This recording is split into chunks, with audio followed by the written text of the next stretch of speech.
За өнөөдрийн богино хичээлээр маш олон жолоочдын буруу ойлгодог нэгэн дүрэн болох стоп тэмдгийн тухай ярья. Та нар стоп тэмдгийг хараад яг юу хийх ёстойгоо 100% мэддэггүй. Жишээ нь та стоп тэмдэгтээ уулзвар дээр ирлээ гэж бодъё. Та хэрэг машин байхгүй шууд гарч болох уу? Эсвэл заавал бүрэн зогсоох ёстой юу? Эсвэл удаашаад өнгөрөх боломжтой юм уу? За тэгвэл зөв хариулт бол ямар ч тохиолдолд бүрэн зогсох ёстой юм байна. Стоп тэмдэг бол улаан гэрэлтэй адилхан утгатай. Тиймээс та нэгдүгээрт машина бүрэн зогсоно. Хоёрдугаарт эргэн тойрны хөдөлгөөнийг шалгана. Ямар явган зорчигч бусад машин байна уу гэдгийг. Гуравдугаарт аюулгүй бол хөдөлгөөнөө үргэлжлүүлнэ.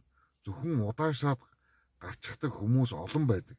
Гэтэл энэ дүрм нь зөрчсөн тооцогддог юм байна. Хяналтын камер болон цагдаа таныг зогсоохгүй гэж үздэг. Түгээмэл алдаа шин жолооч нарын гаргадаг нийтлэг алдаа. Стоп тэмдгийн зөвхөн машин ихтэй газар хэрэгтэй гэж боддог. Удаашаад зогссон гэж ойлгодог. Арын машин шахаж байгаа учраас бүрэн зогсохгүйгээр гарчихдаг. Энэ бүгд нь маш том эрсдэл дагуулдаг юм аа.